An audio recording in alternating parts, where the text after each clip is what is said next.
You are an unrepeatable miracle. No one on this planet can do you. And what my Reverend Dr. Michael Beckwith said, and if you don't do you, you won't be done. Woo! That was delicious when I heard it at my summit. If you don't do you, then you won't be done. There's only one person that can give us you. And you don't give us any benefit. You're not giving us a bonus. When you step into our space and you measure the energy and you tone down your light, you tone down your brilliance, you turn down your beauty so that we won't feel insecure and uncomfortable in your presence, you're not doing anyone a favor. So I'm gonna say to you, sis, I'm gonna say to you, brother, I'm gonna challenge and charge you. When you step into that next room, wherever that room is, whether it's your home, whether it's your business, whether it's a virtual room, whether it's online, whether it's on Zoom, whether it's on Facebook Live, wherever you are, I'm gonna challenge you to give us the best version of you. Because when you let your light shine, you have no idea how your light can become contagious and could lighten up what could have been a dark moment for me. But I need you to shine your light as brightly as you can so that I can pick up a glimmer of who I can become. I'm not gonna try to do you, but I need to be able to see in your light a better version of me, a more solid me. So the next time you step in a room, virtually or physically, or even just auditory, I'm gonna invite you. Let the room meet your greatness. Introduce the room to your giant. Not in a way that you overshadow anyone else, not in a way that you dim anyone else's light, not in a way that you dominate anyone. It's not that kind of light. It's the kind of light that inspires those who are in your presence to want to be a better woman, that inspire those that are in your presence to want to be a better man, simply because they're in proximity to you. So it's not in a way that squashes anyone else's greatness. That's ego. Or ladies, that's she-go. I'm not inviting you to do that. I'm inviting you to stand in your greatness and your genius and in your light in such a way that people standing near you say, man, something's happening to me. Just automatically something. It just feels good to be in her presence. It just feels good to be in his presence. That's what I'm inviting you to do. I'm inviting you to go to bed every night being able to say, today, I played full out. Today, I gave my all. Today, I didn't hold back any of my greatness. I let it be seen, I let it be shown, I let it be heard. Today, I gave my unique, unrepeatable miracle to the world. Need motivation? Watch a top 10 with Believe Nation. Hey, it's Evan Carmichael, and I make these videos because you are probably the most ambitious person in your circle, but you know you're capable of more. And you get that push by surrounding yourself with the best. So today, let's learn from one of the best, Lisa Nichols, and my take on her top 10 rules of success. Enjoy. Rule number 2, learn to say no. Lean into saying no where you need to say no. Oftentimes, givers and servant leaders and change agents and gladiators, we're often giving away too many yeses. I know that was me. And sometimes it still is me. And so lean into saying no, not with a negative energy, but just with a necessary no. My grandmother says, no is a complete sentence. It doesn't require any explanation, nor does it require negative energy. No, not now. No, not at this point in time. I would love to, but my plate is currently full. No, because that's crossing a boundary. Like, if you want your yes to have value, you need to own and use the word no. And the final step to finding empowerment when you feel powerless is to confide in someone. So many times when we're in our head and we're living inside this powerless conversation or frustrating conversation or a conversation where we feel like we're a victim to something, it's so much bigger in your head. When you get it out, it dissipates into the nothingness that it always was. And so find someone who's about a high conscious listening. Now, you don't want to share this mindset with everyone. You don't want to share this mindset with someone who's going to literally pull out the horns, pull out the party gear, blow the balloons, and throw a pity party with you. That's not the person to invite to the party.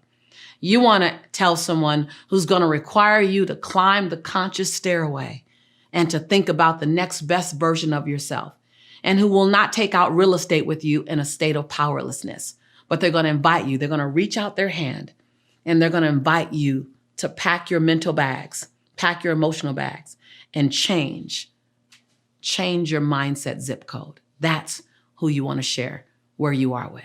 Rule number 3, look at people who inspire you. Look at people who inspire you. Now, I didn't say study. I said look, because inspired people inspire others. And so just look at people who inspire you.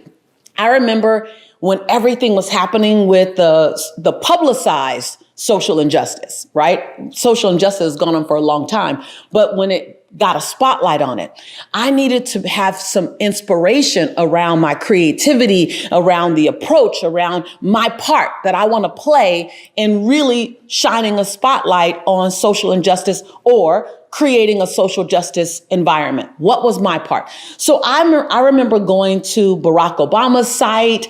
I went and I listened to old Dr. Martin Luther King speeches. I went and listened to Nelson Mandela. Like, I listened to people, some who were around during the conversation and some who are not even here, because they inspire me. They inspire the highest conscious version of myself. They inspire the greatest good in me to come out. I didn't listen to low conscious thinking people. I didn't listen to people who were just angry. I already knew I could tap into that. I needed to tap into people who can help me creatively tap into Lisa at the highest level and help bring something forth that can inspire people. And from that, the movie Let's Grow was born, which I don't know if you've seen that, but if you haven't, go to letsgrowmovie.com and look at, I believe, some of my best creative work ever in my entire life. Like, literally, I can tell you. But I got there because I turned and I looked at people who made me want to be a better woman. I turned and I looked at people who made me want to be a change agent or continue. And then I turned around and I processed that inspiration. I didn't duplicate their words. I didn't try to say exactly what they said. I just processed the inspiration and I allowed it to come out of me in my unique form. Rule number 4, expose your truth. I want to go into a deep dive on how you can really expose the truth. What does it take to expose your truth? First of all, courage. Be ready for whatever comes out. You can handle it. Hello, note to self, hashtag, I can handle my own truth. Just say it. I can handle my beautiful truth.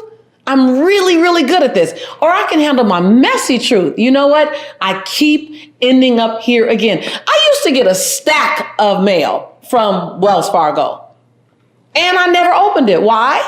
Because I knew what it was. NSF, non-sufficient funds, non-sufficient funds, non-sufficient funds. Now, and for years, I opened the mail from Wells Fargo, still with the same bank, and now I know it's something different. Because I had to look at that like, Lisa, you are creating this reality where you keep getting these little thin envelopes. It wasn't a lot because it was one sheet of paper in there that said, oh, by the way, did you know that you did not have enough money in the bank for the check that you wrote? And oh, by the way, do you know that that's going to cost you $35 additional? So that was my reality. I had to accept that truth. You are creating this financial I can't get mad at my bank. So step number 1 is have the courage. Have the courage to embrace your truth. Step number 2, I want you to get rooted in your truth. Root to rise.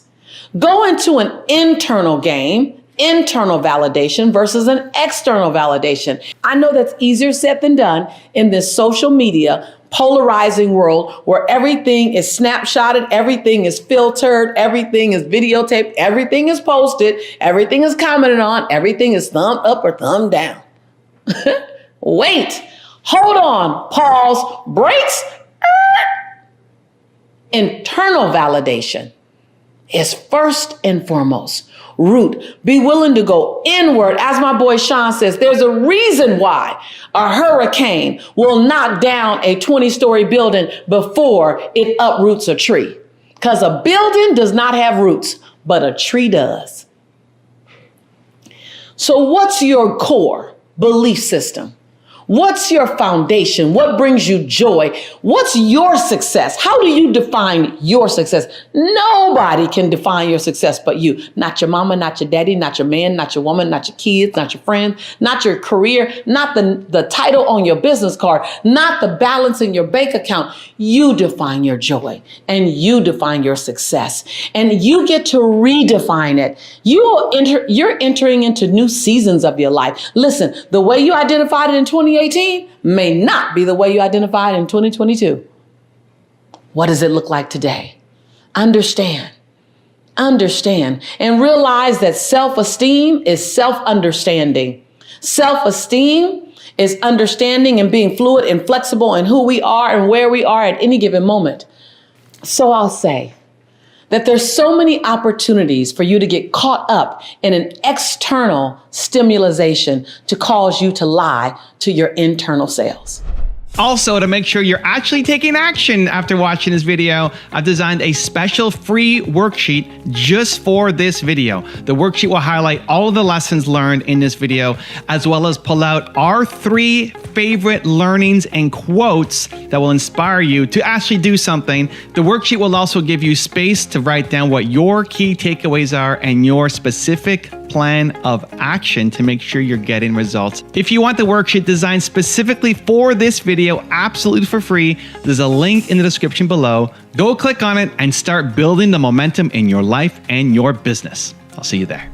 Rule number 5, step into your power. How to step and stay in your power. Understanding the power you have even when you don't feel like you have it. See, power and your strength, your resiliency, your tenacity, it's not determined by the weather outside or the politics or the social movements or the climate or the health conditions. Your power, your resiliency is there. Some days it's active and you're living in your power, you're owning it, you're walking with it, you're walking beside it, you're walking in front of it, it's walking in front of you. Power's everywhere around you. And on other days, you have it, but you set it on the shelf. No one took it away from you. I know there are times we may feel powerless, but no one can take your power. No one. You may have to have reserve power. You may have to think about it differently. It may not be an active power, but power is always yours. You're always in the driver's seat of your life. And I'm not saying that excluding that things may happen to you, but I promise you that there's a point when you can slide back into the driver's seat. Number 2. When you feel like you've slid out of your power, how do you get back in it? Well, I'm going to tell you from my experience. Back in 1997, I had gotten into a toxic relationship, and the relationship left me feeling powerless. My partner in that relationship turned emotionally abusive, verbally abusive, and then ultimately physically abusive. And at the end of that relationship, I felt like I'd lost who I was. And as a result of losing who I was just his girlfriend. I was just his fiance. I was just Jelani's mom. I was just this abused woman. I had to go back and remind myself who I am. So whenever you feel as if you've lost your power, really you've lost sight of who you are and who you've always been. So what are the reminders? Number 1, take Post-it notes with affirmations and stick Post-it notes with affirmations wherever you spend time. So the first place I stuck them was on the bathroom mirror, so that while I was brushing my teeth, I looked up and I saw a reminder, because you need reminders to get back in your power. I saw a reminder saying, Lisa, you are built from greatness. Lisa, you're a divine being. Lisa, you're a child of God. Lisa, greatness is your birthright. Lisa, happiness is your birthright. I would look up while I'm brushing my teeth, and it was like something was reminding me, like, oh yeah, I forgot that. Oh yeah, I am. In my bedroom, on my bedroom headboard, my bed headboard, it said, you only have to accept healthy love. On my headboard, on the back of my front door was a Post-it note that says, you are ready for the world and the world is ready for you. That was 1997. Like, that's how important those affirmations were in getting me back up and getting me back into my power, turning my crawl into a walk and my walk into a run and my run into a soar. And so if you want to get back in your power, begin to read things and write things to remind you of who you've always been. You may not see the evidence now, but it doesn't mean it isn't so. Rule number 6, don't live in an optional state. We're talking about living in an optional state. Now, what does that mean? See, optional is when you have a goal. It doesn't mean that you don't care about anything. It means you have a goal. I really, really want to achieve that goal, unless it costs me too much money. I really, really want to make this relationship work, unless they get on my last nerves and I don't feel like editing my words. I really, really, really want to lose weight, unless it makes me do too many things I don't want to do in the gym, or say no to too many things in the refrigerator that I want to say yes to. It's living in that space where I would love, unless it takes me into discomfort. See, there's a distinction between optional and non-negotiable. See, optional, you can really want something. You normally want it for years. Think about it. I mean, just think about it right now while we're talking. What's that something that you've been wanting for a while? And yet, it really is still optional. It could be a strong, strong, strong desire, but it actually still is optional. Meaning you haven't moved every other option off the table and said, hold on, no matter what. You haven't gotten radical about it. You're still kind of polite about it. It's still optional. I have a question for you. What has optional cost you? What does optional cost you as it relates to that something? Whether it's your finances, I really want to save. I really want to grow my finance. I really want to buy another home. I really want to buy my first home. I really want to get out of debt. I really want to transform my financial life. But what is optional? Meaning I want it, but I haven't done enough in it. I've been willing to start and stop and start and stop and start and stop around your health and wellness, around your dreams, around writing a book, around a relationship. What has optional cost you? I know this might sting a little bit, Lisa. I'm really not happy you're doing this, but I love you. You know I love you, and we got to find out. Begin to think of what have you lived like it's optional? What are the areas of your life that, it's there, but it's not a non-negotiable yet? And what has that cost been for you? For me, let me just share with you. My health and wellness was important to me. But when I look back at it, it was optional. I mean, I went on diet after diet, probably about 19 different diets. I hired trainer after trainer, probably 9 different trainers. I had conversations about it, but I wasn't willing to be non-negotiable. I wasn't willing to be radical about it. I wasn't willing to be inconvenienced for my dreams about it. I just wanted change, but I wasn't willing to do everything all the time, full court press, consistently, long enough to make a difference. How do I know that? Because for over 19 years, I was over 200 pounds and I had multiple medical challenges. And when I became radical several years ago, I didn't ask, what do I have to do? I said, I'll do whatever. That was the difference between optional and non-negotiable. So what does optional look like for you? And what does non-negotiable look like for you? Again, in your relationship, what if you move to non-negotiable in your relationship? See, to me, non-negotiable in a relationship, whether it's with a sibling or whether it's with a child or whether it's with a parent or whether it's with a lover or a life partner, whether it's with a business associate, non-negotiable in a relationship looks like to me, I no longer have to get the last word.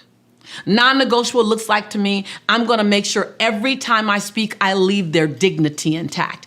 Every time you speak, their dignity is left intact. Non-negotiable in a relationship to me looks like finding out what they need. In a conversation, even a conversation of tension or resistance, you look past the words to what their need is.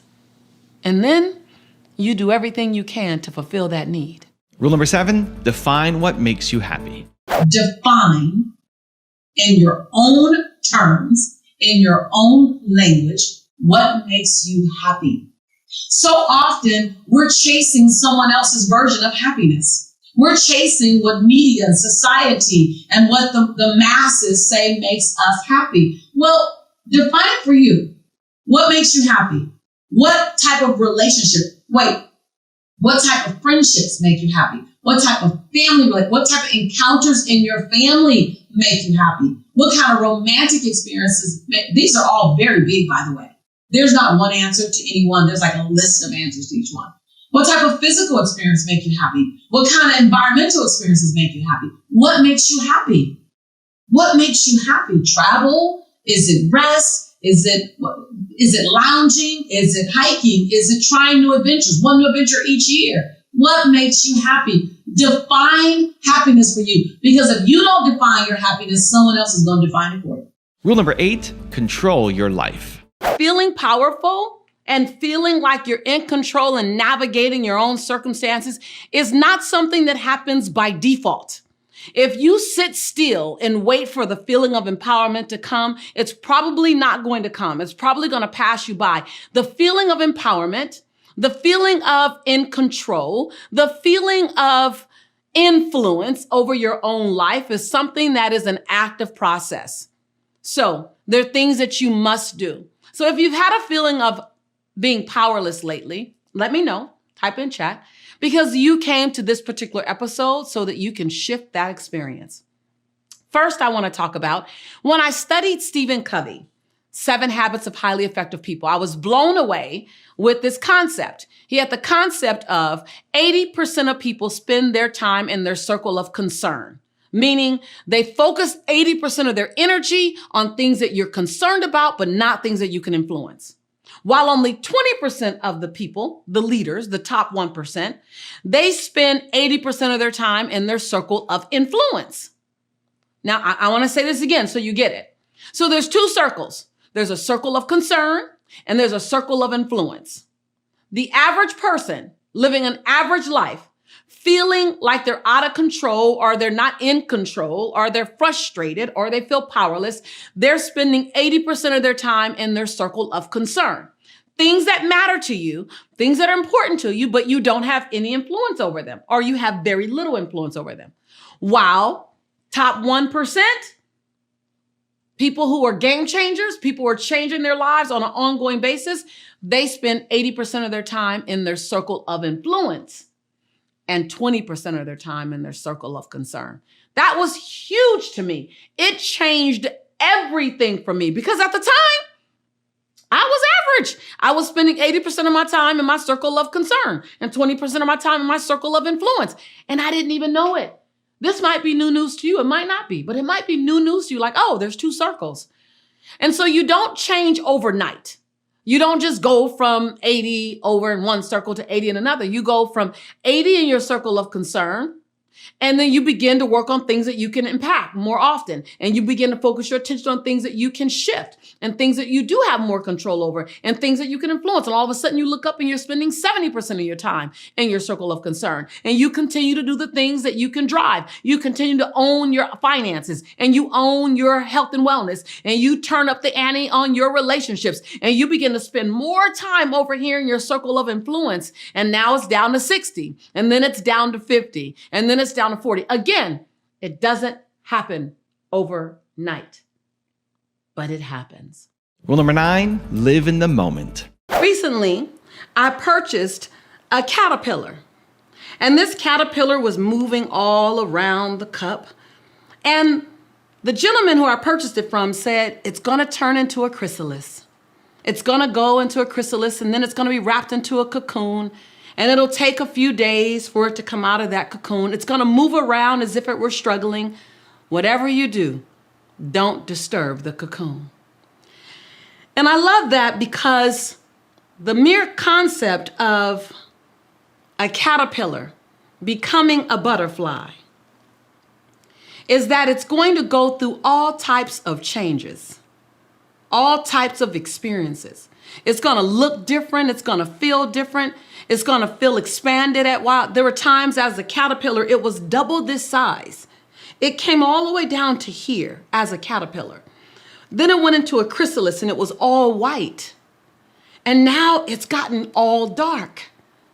And I'm not sure how many days it will be.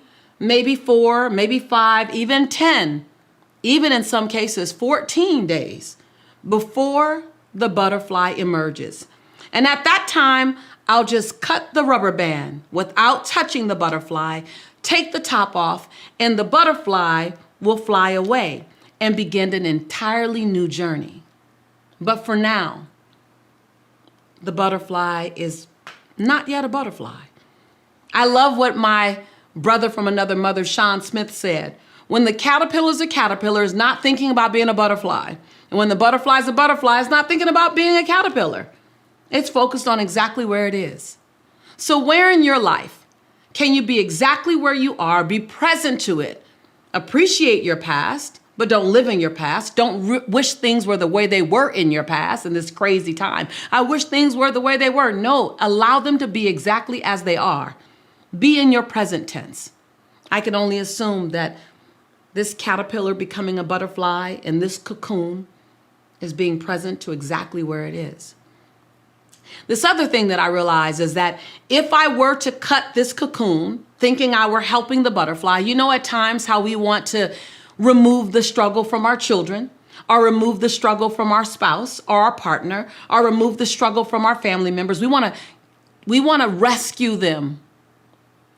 If I were to rescue this butterfly, even if the wings are already formed, if I were to cut this cocoon, this butterfly would live and die without ever flying. Because it's in the struggle to actually get out of the cocoon that the butterfly creates the muscles in its wings. And so I believe that you are preparing to soar in this next season. Be present to the season you're currently in and prepare to soar, to fly in your next season. That if it feels as if something in this season is a struggle, or something in this season is a bit contrite, if something in this season is tight, if something in this season is requiring you to push and push and push and push, it could be because you're developing your butterfly wings. It could be because you're developing the muscles that are going to help you soar. And without what we call a struggle, which could just be an exercise of your patience, an exercise of how fluid and flexible you can be, an exercise of how you can pivot and give yourself permission to change in the midst of what was a flow. Maybe this is the time where you need to be creative on how you generate revenue, creative on how you get the job done, all the things that require your muscles to be developed at such a time as this. Maybe that's your cocoon. And maybe all the things around you now are making sure that you're ready to soar. So that as we continue to move and flow and grow, that your wings can handle a wide expansion, that your wings are ready to take you to where you are. But something happens. If I did this long enough, it starts to burn. If I did this long enough, it starts to hurt. But something happens if my muscles are developed, I can handle the long haul. And so I invite you to get ready for the marathon. Be willing to build your muscles. Be willing to spread your wings. Be willing to honor whether you are a caterpillar, you're just now going into the development of the formation, whether you're in the cocoon, whether you're in the chrysalis or the cocoon, and you feel yourself outgrowing this space, outgrowing this mindset. You feel like it's a bit cramped in this job or in this relationship or in this life or in this experience. Know that you have permission on the other side. You have permission to stand inside your butterfly. You have permission to spread your wings, and some people won't be able to handle how wide your wings spread. I say to you, spread your wings anyway. Allow your butterfly to show up in all of its beautiful colors, and all of its beautiful shape, and all of your uniqueness. Allow your wings to spread. And then you'll come into another season, and then you'll be back in yet another cocoon, because you'll be growing again. We are a forever changing, morphing set of humans. Give yourself permission to constantly morph, constantly change, constantly expand, and constantly evolve. And rule number 10, the last one before some very special bonus clips, is begin with the end in mind. You want to begin with the end in mind. What do I mean by that? Stephen Covey, the author of 7 Habits of Highly Effective People, I first learned it when I was 25 years old. Stephen Covey says, begin with the end in mind. How do you want this to end up? Think about that. So I've been incorporating that for the last 20 years, 20 plus years, actually. So when you go into your creative thinking, I want you to spend some time just visualizing the outcome, the end result, not the process, not how you're going to get them there, but what do you want the end to look like? Like as I'm planning for my wedding, I look at, oh my God, I want us to be connected. I want my international tribe to be connected with my Bahamian community. I want all this vibe, connection, and fun. I want us to be laughing together. I want people to be exhausted from fun. I want us to feel like my international guests to feel like they've gotten really, really intimately connected with where I live now. So I begin with the end in mind. And then you reverse engineer in your creative time how we're going to get that end to happen, how we're going to make that result actually happen. So number 2 is to begin with the end in mind. See the outcome, see the results, see the other side in detail, and then reverse engineer. Okay, here's some ways that we can get to that result. And if you're off, you're actually still closer to that result than you ever would have been had you not thought of the outcome first. I promise you, trust me on this one. You want to be consistent. Diana, you talked about you post every other day. That sounds like it's consistent. However, in the posting every other day, are you moving them through a journey? Are you just providing content? Are you speaking to something way out there? Are you inviting them every third or every second invitation? Are you inviting them to join? Are you inviting them in such a way that you're inviting them to get the solution to their problem by choosing you? Or just inviting them to subscribe or inviting them to follow you? I see so many entrepreneurs out there doing it wrong because they're blending social media with business building media. They're not the same. They're both done on social media. But social media is just, hey, let me hang out, let me TikTok, let me share a little something with you. Business building media is you have a strategy. I'm gonna serve. I'm gonna become the owner of this content. I'm gonna become considered the expert in this area. I'm gonna invite you to join me, join my tribe. Click here, come get this free, assessment that I have. Get this free newsletter I have. If you want to grow in this area. So it's important to ask what I call a benefit-based question. If you want to grow your business, you want to be consistent in your life, I'm just making this stuff up. If you want to trim your body and tone your muscles, then join me here in this campus because I can help you get there versus just follow me, right? So you want to be consistent with your posting, but you want to post to a benefit-based, problem solution-based, and then you want to make some invitations. You want to learn how to center yourself in stillness. And that to me is easier said for many than it is done, but it's so worth doing. When you center yourself in stillness and you fall into a place of gratitude, a place of I'm grateful for the opportunity to be in demand instead of I gotta do. Now, I know if you are a mover and shaker and a doer like I am, stillness feels like it's anti-productive. But the reality is when you get into movement, you want to make sure you're moving from a place of core. You're moving from a place of groundedness. And more importantly, and most importantly, you're moving from a place of gratitude because gratitude gives you energy. And when you're serving everyone else, it's energy that we need. So number 1, center yourself in stillness and fall into a space of gratitude about being in demand, about having a full schedule, about being someone that others can come to. So gratitude is the soil for all good things. Be super clear about who you are and about what you provide and how you serve people. So in order to do that, you need to be super clear. Write this down. What's the problem that you solve? Or what's the desire that you help come to fruition? I know you've probably heard me say that before, but it's because the truth doesn't change. I'm not going to give you 19 different answers to a question when the one answer is the answer. It's the Mecca answer, right? So who are you and who are you to the world? A lot of times, Diana, we touch no one because we're trying to touch everyone.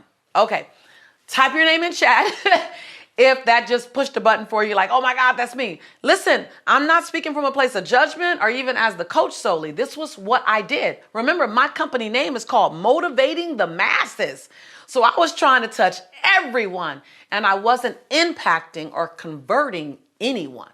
So be super clear on who you are and what you provide as a service, what the pain is that you solve, what the desire is that you help bring to fruition, and how can you serve me, right? Remember, you're not talking to everyone. You're talking to one person at a time. So many times we want to be paid, we want money, we want our bank account to just magically grow without us doing the work necessary to accept payment.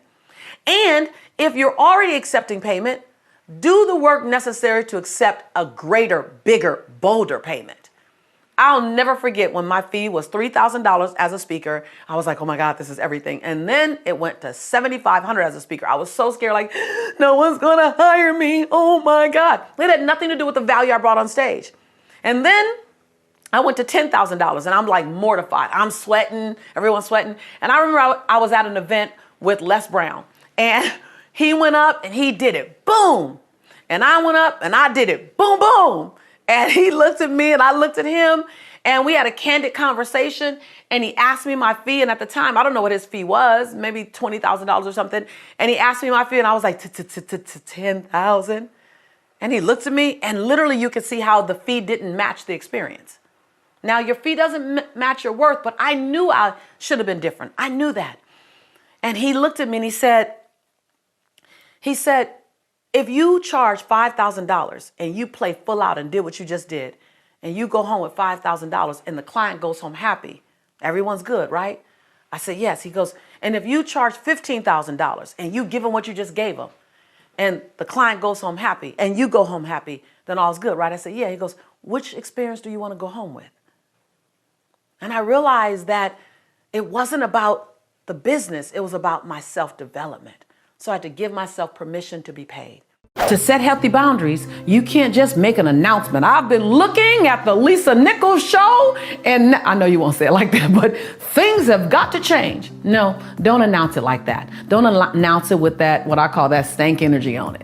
Don't announce it with that negative, I'm done, you've been using me. No. Again, they simply have signed up for the game that you created, the relationship that you created, which was, I'm going to give, you can receive. You don't ever have to worry about crossing a boundary with me.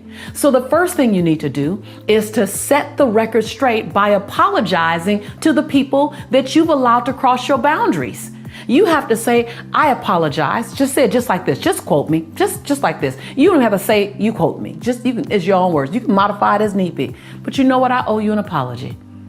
I owe you an apology because I've made you think that I have no boundaries.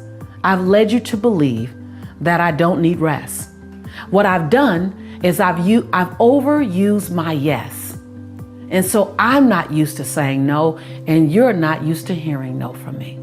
I've even said yes to you when I needed to say no. And what I know about you is that you would want me happy. So I apologize. I set something in motion that doesn't even work for me. I love you. I know you love me, and I love the relationship, but I need to make some tweaks. I did this. Don't do it in any passive aggressive way that indirectly blames them. No, own your stuff. You are a leader. Own your mess. Own your choices. Own the results. I had to do it. Hold on. I set everyone up to believe that I can handle everything. I kind of like being the hero of the story. It was my ego or my self-esteem that needed to be fed for the last 10 years. And now I've grown up enough to realize I don't need that. And so in this new season, I need to set healthier boundaries. It's not about you. You never saw my line, so you didn't know that you were crossing it. You never saw the boundaries, so you didn't know where they existed. That's on me. Ooh, now that's grown folk talk. That's grown folk talk. That's adult. That's emotional literacy at its best. So I know it might make your knees knock. It might make your teeth chatter, but pull up your big boy pants, pull up your big girl pants and make it happen. Because on the other side of that is the experience that you deserve and the one that you're looking for. But it first requires you to do the work.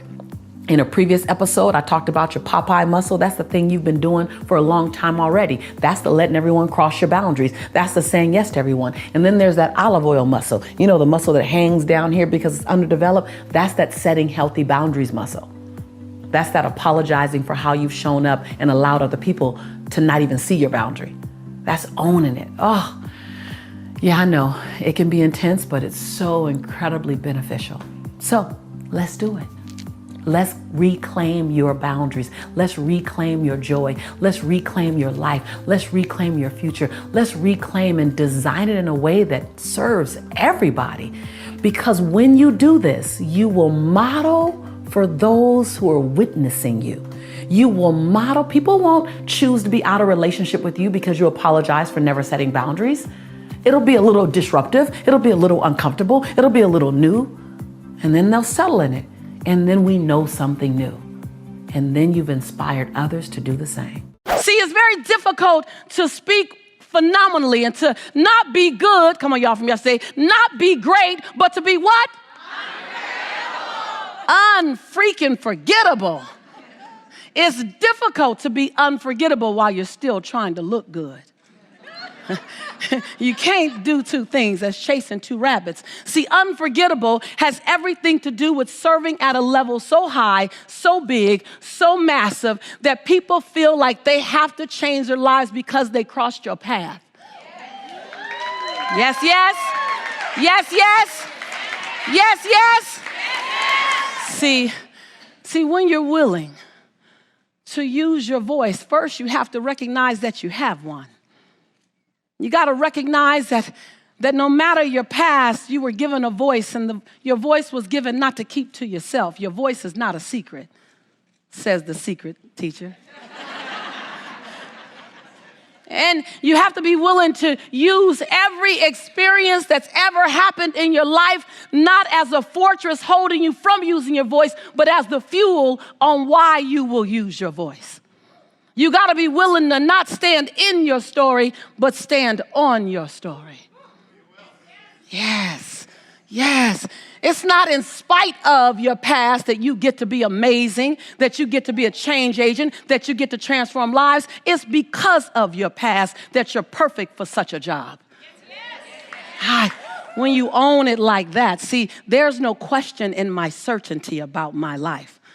Can you walk with that level of certainty so that when the wind comes and then when the wind blows, and it will come and it will blow and it will be a storm and it will be a tornado and it will look like divorce and it will look like bankruptcy and it will look like an illness and it will look like a loss. When it comes, it will rock you. It will rock you. It will rock you, but it won't move you. I look at my life as a young woman in South Central LA, living between the Harlem Crip 30s and the Rolling 60s. Those are not cheerleading squads, y'all. Having 3 fights a week to get home from school, and that was the easy part. The hard part was the fact that my highest grade in school was a C+. See, when some of you brought home C's, your parents were frustrated. When I brought home a C, my parents were excited because I was severely dyslexic in school. So it took me a lot longer to learn. The last time I took an English class, I got a fail. And my English teacher said, "Lisa, you have to be the weakest writer I've ever met in my entire life." I said, does that come with an award? I am kind of collecting rewards. And the last time I took a speech class, my speech teacher gave me a D- and said, quote unquote, "Miss Nichols, I recommend that you never speak in public, that you get a desk job." And what it showed me was that some of your best motivation might come wrapped in sandpaper.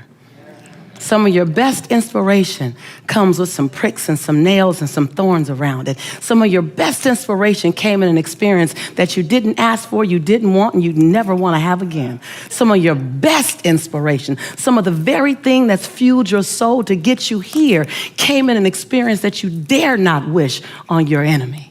You dare not wish on anyone. But yet it still fueled you to come and step inside your quest. So when you ask the question, am I on the right path? How can you not be? If you can still see light, how can you not be? Whenever we have guilt about feeding ourselves, serving ourselves, giving ourselves anything that we need to look at that closer. I used to say I felt guilty about having self-care and doing self-care because of what it took away from Jelani, my son, or what it took away from my parents, or what it may have taken away from my clients. But the reality was, it was simply the need for more personal development. For me to understand, I'm not only worthy, you're not only worthy of success and abundance, you're worthy of self-care. Like, it sounds so different because we're so used to running after, an abundant life, running after the riches of life, whatever those riches are, whether riches in relationships, riches in financing, riches in health and wellness. But you rarely see someone running after self-care because it's actually so available to us. It's a choice. And so it's easier for us to hide behind those other things when in fact, self-care is just as much our birthright. And we have to look at it just like we look at abundance, because we have to make a decision to give ourselves permission to have a healthy relationship, healthy lifestyle, financial abundance, and self-care.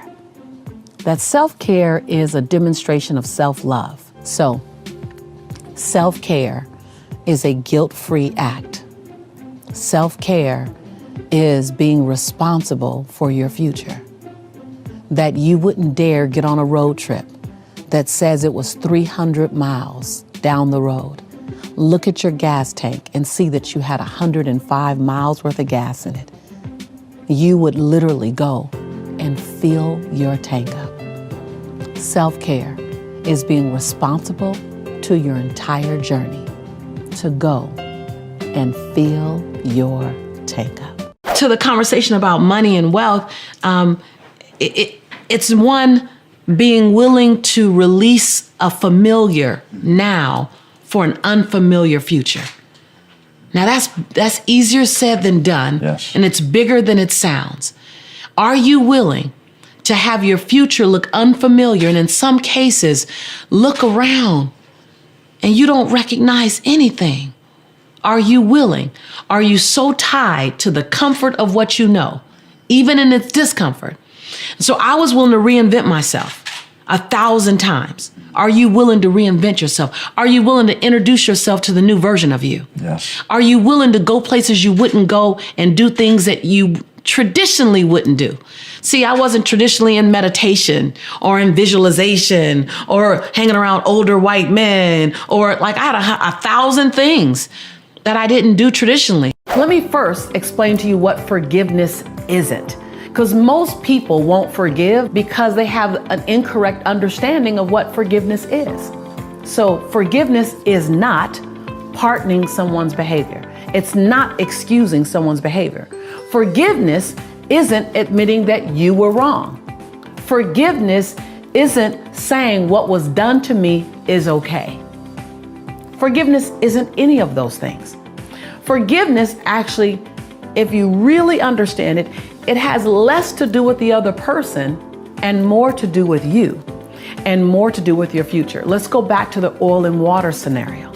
So forgiveness invites in love, invites in possibility, invites in prosperity. It invites in new thinking. It invites in creativity. So forgiveness is an expanding emotion. When you forgive, you're opened up for new things.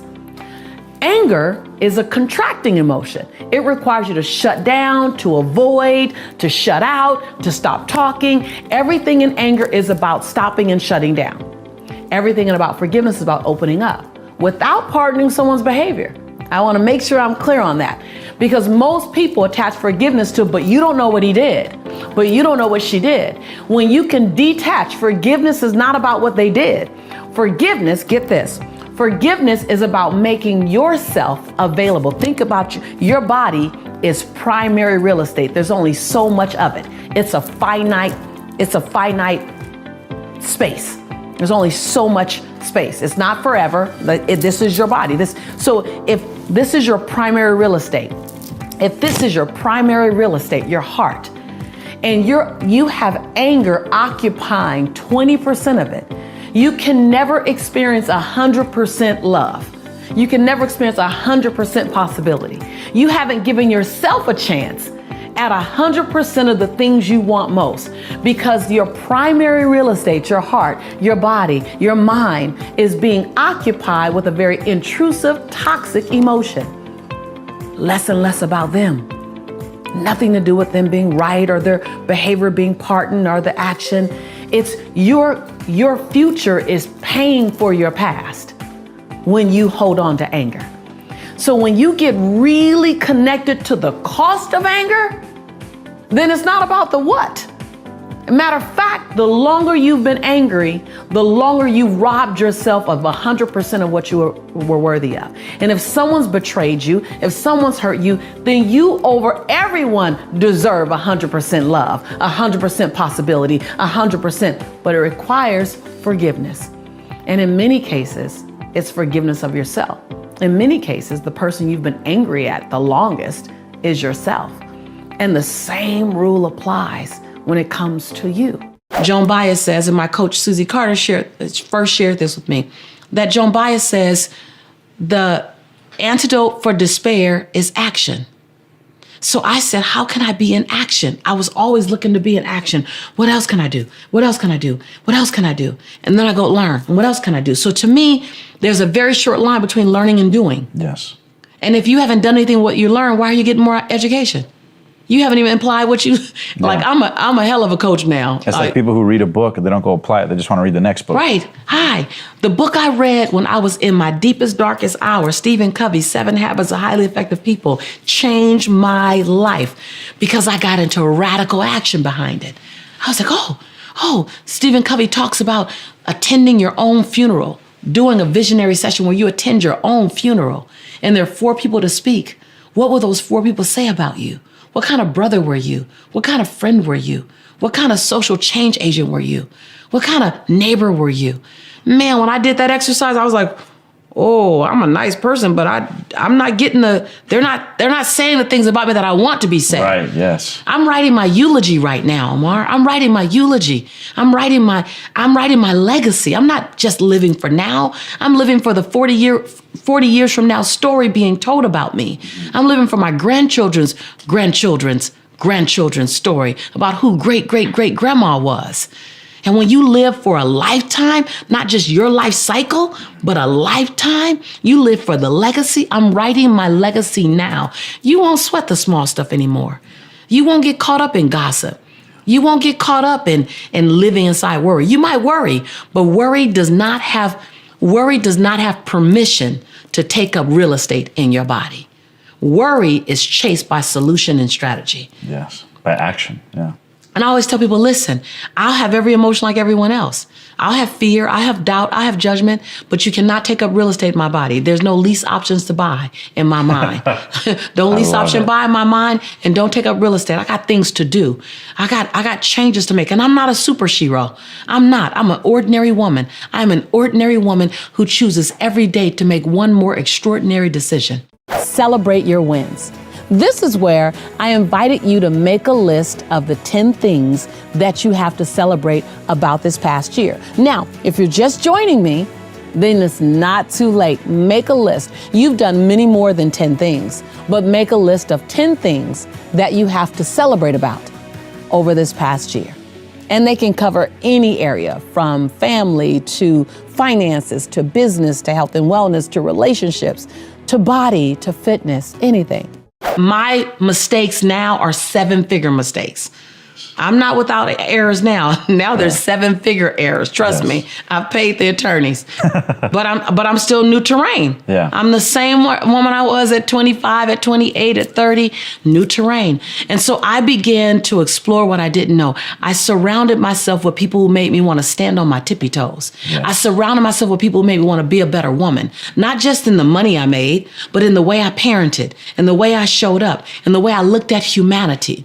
I began to be around people who respected the color of my skin and my culture. Don't forget it. Don't say we're all the same, because we're not. My journey isn't your journey because of the gender, the background, the origin, the religion. They're not the same. Right. So let's not act like we're all gray, because we're not.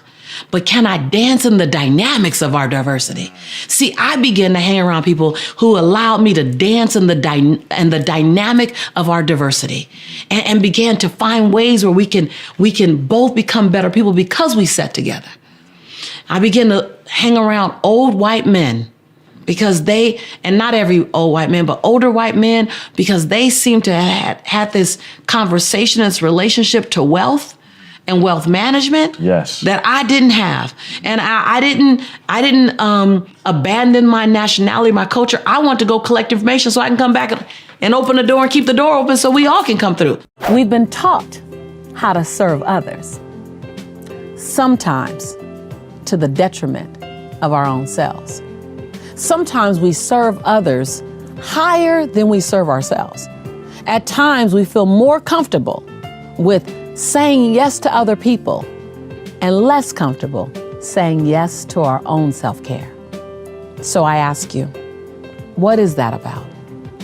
It's about the opportunity to fall madly in love with you. The way you love those around you, to fall madly in love with your well-being, to fall madly in love with who you are when you get up from taking care of yourself. When you rise from a nap, or you rise from a spa day, or when you leave the gym, to fall madly in love with that level of excellence. And when you do, what you'll do is give to everyone else around you a better version of you. So oftentimes we sacrifice our own well-being because we're being what I call the sacrificial martyr. And I know that was me. I would serve everybody else, and everyone else would go, oh, I just don't have any time for Lisa. Well, that's the story we tell. I actually didn't believe that I deserved to have a day off. I didn't believe that I deserved to have a spa day. I didn't believe that I deserved to take a long walk on the beach. Something in me kept saying that I hadn't done enough. I hadn't achieved enough. I hadn't gotten far enough. So it actually had little to do with the people around me that I was blaming it on or using as my out. My child, my parents, my family, my community.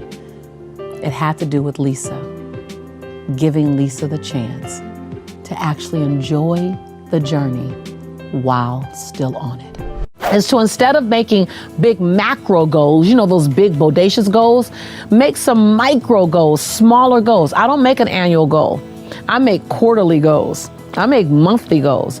And each quarter and each month, the goal that I hit, I stop and celebrate myself. Now, I celebrate myself by making me something really good and inviting one person over or 3 people over and say, I'm celebrating myself for small micro wins. Taking myself out for a nice night, something to eat, or just sharing with a friend. Celebrating yourself along the journey is also not keeping your wins a secret. I used to keep my victories a secret. I would get an award, or I would close a deal, or I would get a new contract, or I would whatever. And no one knew because I didn't want to brag. Well, what if I know I'm not a bragger? Like, what if you know you're not a bragger? Can you not be someone who brags, but is someone who wants to celebrate yourself along the journey? We're all like little 3-year-old kids. What gets celebrated gets repeated. And if you want to repeat successful behaviors, then you got to celebrate them, because what's celebrated gets repeated. One of the big things that I've learned is that the more I owned my own authority, the more I can honor other people's awareness, honor where they are. The more I stood in my own grace and compassion, the more I can honor the grace and compassion of others. The more I owned my no, the more grateful I was for other people's yeses.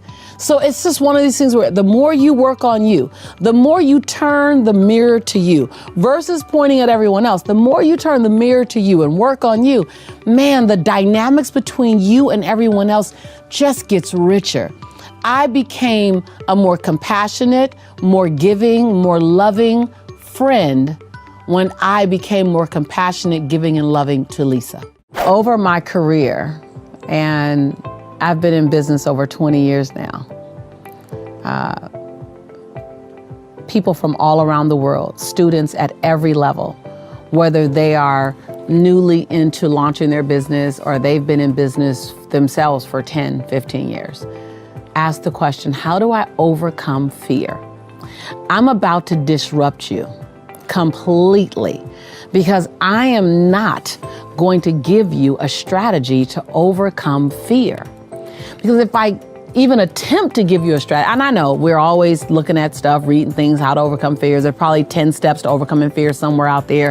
They weren't written by me, and I could never write it. Because I don't think you wait to overcome fear to live the life of your dreams or the one that you deserve, or to blow your own mind. I personally, and I'm teaching you from my life lessons, from what I've studied, what I've applied, what I've implemented, what I've fallen from, what I've soared from, what I've gotten up from. And I don't think you focus on learning how to overcome fear, though there are things that helps to mitigate your fear. Information mitigates fear. Training and developing your skill set mitigates fear. I teach speaking. I love teaching people how to speak powerfully. Not to speak to be great, but to speak to be unforgettable. Whether you're a speaker or whether you're a manager, whether you're in retails or in network marketing, whatever it is, when you open your mouth, you want to be unforgettable. And people always say, Lisa, how do I overcome the fear of speaking? I say, let's not focus on the fear of speaking, because energy grows where energy goes. So let's not focus on overcoming fear.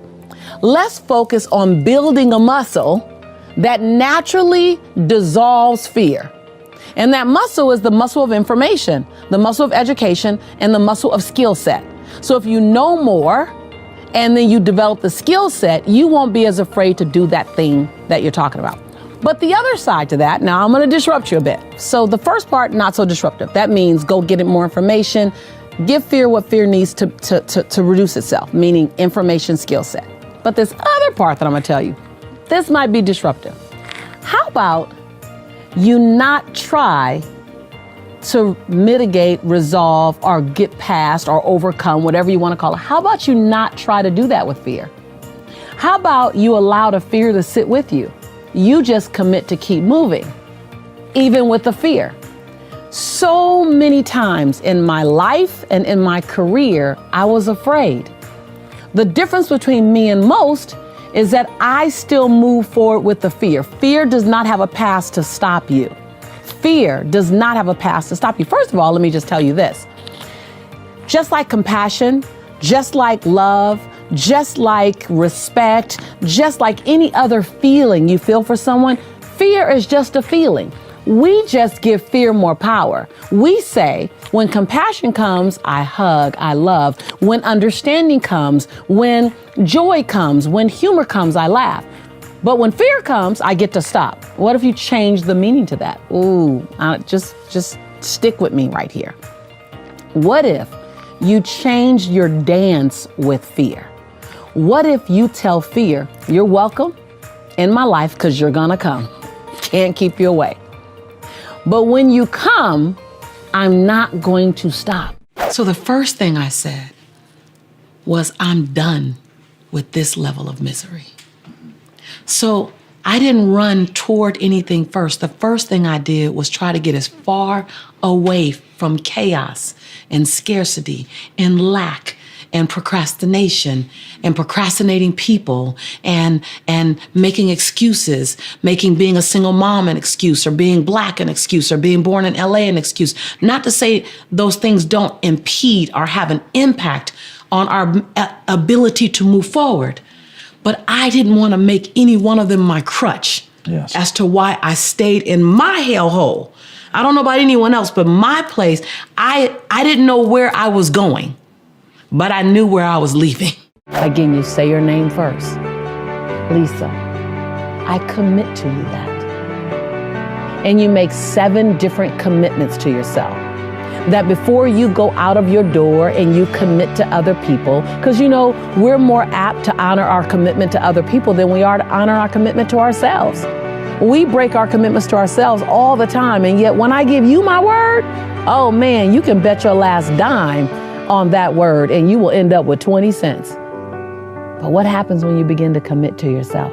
You'll see that making commitments to you not only feel as good as making commitments to other people, but they feel better. Because when you show up for you, you serve everybody else from your overflow.